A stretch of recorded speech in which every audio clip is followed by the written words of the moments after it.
Every minute that I die back in time, every single existence rewinds.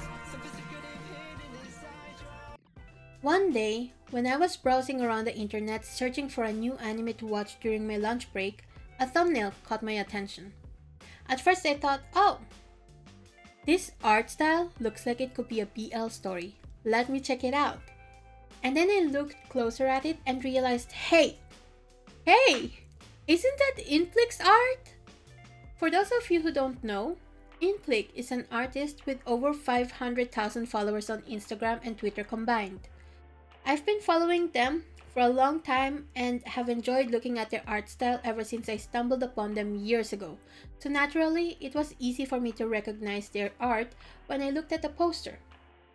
I didn't read the synopsis of Link Click when I first watched it. I just wanted to see what one of my favorite artists was cooking up, and if they actually are part of the team that created this story, or if their art was being used without their knowledge, I'm happy to say that they are part of the team.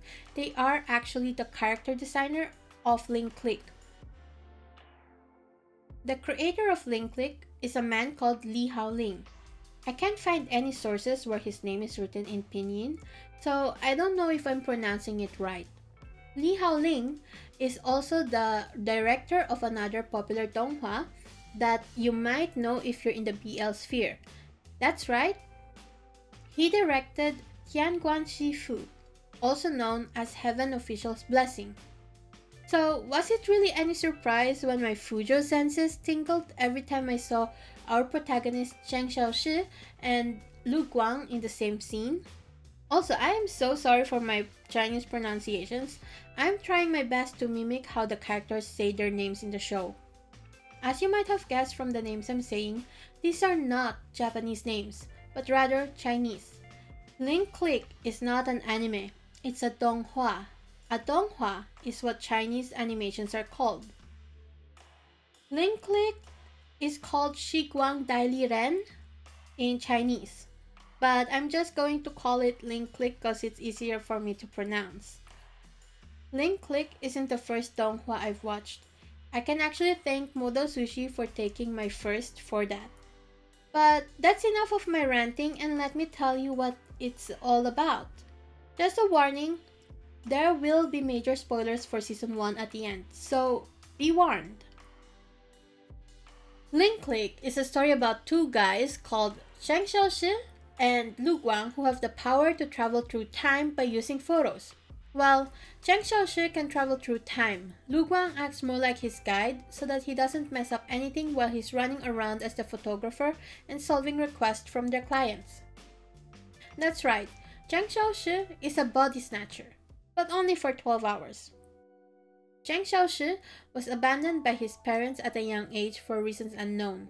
All that was left from them was the photography store they managed. He was able to keep the store as is thanks to his childhood friend Xiaoling. Xiaoling's father offered to let him live rent-free for 10 years, but in return he has to pay off the debt as an adult. This is why he calls his friend Xiaoling his landlady, because she is. She's also the one who brings in their clients and acts as a middleman between them. She's a really amazing character, by the way, and I love her. On a side note, can we appreciate the fact that they're adults? They're in their early 20s and not freaking middle schoolers. I just cannot deal with another 14-year-old kid in anime again. I just can't. Anyway, in this video, I'm going to be talking about Season 1 only. I'll make another video about Season 2 and the latest season that's airing right now called the Bryden arc? I don't know how to pronounce that. The first episode has Cheng Xiaoshi skinwalking in the body of a young adult named Emma. She's the assistant of a creepy CFO who was falsifying the company's financial reports. Their client wanted them to get the company's core financial data, but the CFO guy always had the data on him and never leaves it on the system, and his personal assistant Emma has the highest chance of seeing the data. Anyway, the CFO was sexually harassing Emma, and Cheng Xiaoshi was ready to deck the creep when Lu Guang told him to control himself and let things happen as they were, or else they might change the present. Thankfully, nothing happened as Emma's mother called her to tell her not to eat spring rolls in the middle of the night because she saw Emma post it on her social media. Her parents nagged at her while Cheng Xiaoxi quietly listened. It's really clear that he's missing his parents a lot and enjoyed listening to the worried words of Emma's parents. As the time passed by, Cheng Xiaoxi played his role as Emma as best as he could until he got bitch slapped by the manager's girlfriend or wife, because I don't know what she is, because she thought that her man was cheating on her with Emma, which, her intuition wasn't wrong. The dude wanted to do some disgusting shit with Emma, who was just trying her best to live in the big city and do her job. Anyways, their mission was a success and the CFO was arrested for financial fraud. Now, this would have been a happy ending, right? Well, you're wrong. Because while Luke Wang was sleeping, Cheng Xiaoshi saw a message from Emma's parents and wrote them back with one simple line that changed Emma's life forever. Dad, Mom, I miss you. This caused a chain of events that led Emma running to the train station to meet up with her parents, who were on their way back to the countryside, and it led to a tragic ending. Episode 2 was a very light-hearted episode about two lesbian ramen shop owners. It's sweet and wholesome in the end, a really stark contrast to the following episode arcs. Episode 3 to 5 are actually connected to each other, and it starts the story with Xiaoling going for a jog as she listened to the news. A female body was found in the river and the news reporter advises the females to stay alert. Some guy was creeping on Xiaoling, and I thought he was the murderer and something bad was about to happen to our girl, but no, it turns out that he was their new client. The guy's request was to say a couple words to 3 people in his past: the basketball captain from his childhood, his first love, and his mother. Throughout these episodes, Cheng Xiaoshi kept prodding Lu Guang if it was alright to pass on these messages. After all, wouldn't it change the present if he messed with the past? Lu Guang insisted that it won't change anything. We don't hear the message that Cheng Xiaoshi passed until the very end of the arc, which gives the whole story a more powerful impact once we find out what happened to them and we get to hear what was said. This is the 4th time I've watched Link Click, and I still cried my eyes out during this episode. It was absolutely heartbreaking and made me want to seek out my mom and give her a hug. Cheng Xiaoshi was confused and traumatized because of what happened. Confused because he couldn't understand why their client would want to pass on a message to dead people, and traumatized because, well, aside from Cheng Xiaoshi being a character with a kind and bleeding heart, he also feels what the person he was possessing feels. Couple that with his yearning for his parents, and you have yourself a heartbreaking scene that had our character breaking down in tears. The shop had to close for a couple of days until he was ready to dive back into the pictures again. This was why when the detective arrived to ask for their help, he was turned away. On a side note, there's an episode called Episode 5.5 that breaks the continuation of the story. It's another standalone episode like Episode 2, but is really important to the narrative since the characters will reappear again. What I don't understand is why it was just shoehorned in between like that. Anyway, in this story, they meet a man who wanted to beat a martial artist so that he can marry his daughter. Xiaoling mentioned that the man didn't have much time left to marry, and Cheng Xiaoshi thought it was because a marriage between the woman and the apprentice martial artist would be arranged. But that was far from the reason. It turns out that their client is now an old man, and each year he climbs up the mountain to challenge his future father-in-law for Ouyang's hand in marriage. Ouyang is the daughter, by the way. It's easy to remember her name because the guy shouts, "Ouyang! I've come to marry you!" once he reached the top. It's very cute. Anyway, this is the reason why they suddenly know how to fight. They started taking lessons from the martial artist Siwan. It's an important episode, which confuses me because it was just shoehorned in like a filler, you know? Anyway, back to the main plot. Before the detective left, a man frantically rushed through the door to ask our protagonist for their help.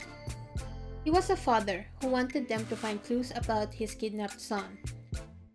And when they successfully did so, the detective's faith in their abilities solidified, and that was the reason why they were able to get connections with the police. Which, is kind of surprisingly refreshing to find our protagonist working with officials like the police.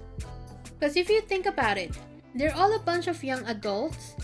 They have no access to classified cases and pictures that they might need from CCTV, for example. In the next episode, we finally get introduced to Xiaoling's best friend, Xu Shanshan, who happens to be their next client. Xu Shanshan wanted to know what Dong Yi, the person she's in love with, said to her while they went out drinking with their class.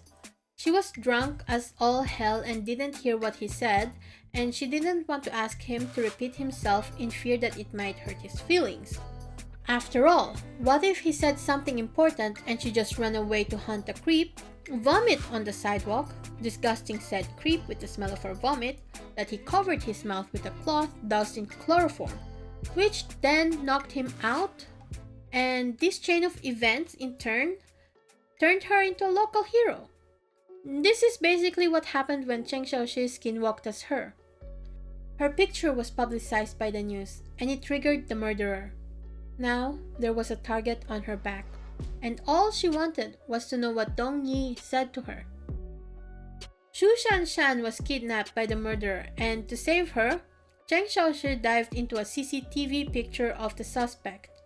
How he got that picture? Well, the police posted it online.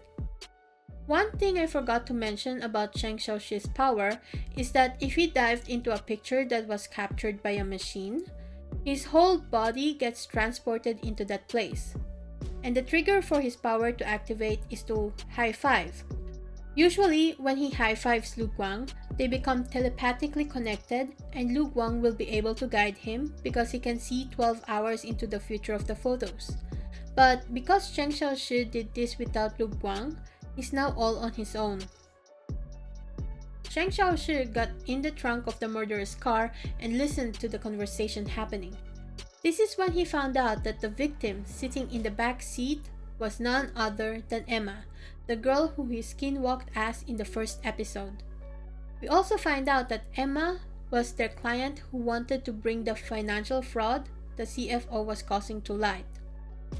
Which honestly surprised me cause this is my fourth rewatch and I only caught it now. It was such a blasé throwaway line that I had to pause, rewind, and reread what Xiaoling said. Anyway, Cheng Xiaoxi was having a mental breakdown in the trunk while Emma was getting strangled on the backseat of the car. Cheng Xiaoxi realized that he caused this. He was the reason why Emma was dead. His small act of kindness of writing a message to her parents on her behalf that she missed them caused her to die. This was what Lu Guang was warning him about. His small action caused a huge ripple effect in someone's life. Cheng Xiaoxi screamed, halting the murderer from strangling Emma so that he can check out the trunk. But Cheng Xiaoxi forced himself to return back to the present before he could be found. There, he was met with the concerned Lu Guang and Xiaoling. Side note, this is the first time Xiaoling's actually ever witnessed Cheng Xiaoxi and Lu Guang use their powers. While she knew there was some magical stuff going on, she thought that they were doing some rituals instead of, going to the past through pictures. While Cheng Xiaoxi wanted to save Emma, right now they have a different urgent matter to address, namely their missing friend Xu Shanshan. They thankfully managed to find a recent picture she took, and with this single picture in hand, Cheng Xiaoxi prepared for a final showdown with the murderer. He set a brilliant trap for him and utilized his power to the best of his abilities by jumping back and forth between all the different pictures in the developing room. Those pictures happened to be pictures taken by the victims. Cheng Xiaoxi managed to wrangle a confession out of him, and the police waiting behind the door stormed in to catch the murderer. I would also like to point out that the assistant of the detective told Lu Guang and Cheng Xiaoshi that what they did was very dangerous and they shouldn't have done that without notifying the police first. Because they're technically civilians. They have superpowers, yeah, but they're still civilians. Anyway, Cheng Xiaoshi asked the assistant for a favor. That favor being that he wanted the CCTV picture of Emma walking on a bridge before her untimely death. Cheng Xiaoshi dove into the picture to save Emma because in his mind, he was the reason Emma's fate was changed. So this means she could still be saved, right? Lu Guang let him because he thinks that since Emma is dead already, there was no way to change that fact. Imagine his surprise, however, when Emma reached out to Cheng Xiaoshi after a session of talk no jutsu. However, before Emma could even touch Cheng Xiaoshi, something unexplainable happened. Her eyes turned red, and she looked at Cheng Xiaoshi and said, "I didn't realize there was a witness. Interesting." And then she jumped. Such chilling words was how we got introduced to another character with powers like our protagonist. Cheng Xiaoshi returned to the present in shock, only to find Lu Guang bleeding on the sofa. He was stabbed by Xiaoling, who was possessed by the same person that killed Emma. This is how Season 1 ends, with a cliffhanger that made me slam my fist on the desk. But thankfully there's a Season 2 out now. But the first time I watched it, I had to wait for Season 2 to drop. Surprisingly, there weren't a lot of people talking about Link Click when it was first airing. I found some people in the BL fandom who were gushing about the story, because of course they were, my sisters have taste. But the general anime watchers didn't even give Link Click a chance. Why?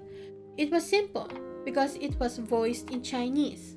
It wasn't until Link Click got a Japanese dub that I found more people talking about it, and honestly, that really disappointed me, but at the same time, it didn't really surprise me.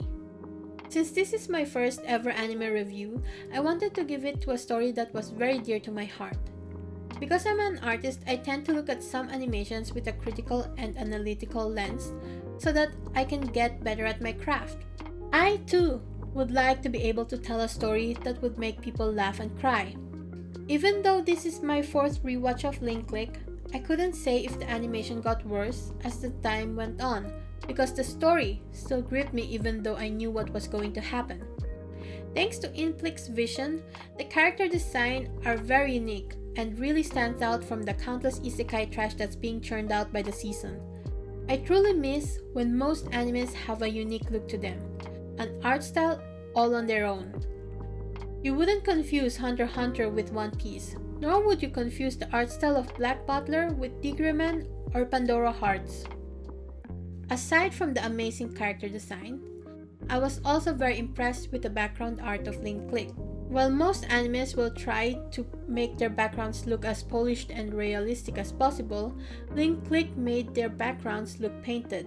The line arts are colored and textured to blend in with the painterly look. There is another very unique thing that I noticed in Link Click, and that's the way they add a secondary color in their large shadows to really make them pop. I usually only ever see this done with illustrations, so I was pleasantly surprised when I noticed it. 响了10秒的电话没有接，只需要在掩护下闭着眼，让周围霓虹灯光退后些，习惯下才能看清你的脸，像将要坠地的玻璃就被磨练着分。Their opening and endings were great, especially the ending. I have both songs on my Spotify playlist. That's how much I like them. I like the way Link Click was written. They sprinkle hints of an overarching story connected to Emma. When I first watched the show, I thought Emma was a one-off character we would only see in flashbacks, like the two lesbian ramen shop owners. But no, she was actually one of the most relevant characters in the narrative that drove the whole second half of the story to a crescendo. If I had to give Link Click Season 1 a rating, I would definitely give it a 9.5 out of 10. Why that? That's because episode 5.5 took the 0.5 rating. Honestly, if they found a better way to put that episode into the story without making it jarring and feel like a filler episode, I would have given this show this season a whole 10 out of 10 rating. Is it a biased rating? Obviously, it's my review after all. Anyways, I hope you guys also like the clips of me drawing. I'm planning to add some sort of artwork at the end of my videos. Don't forget to leave a like and subscribe so I can make more videos like this. My Patreon and social media are in the description below. See you guys next time. Bye!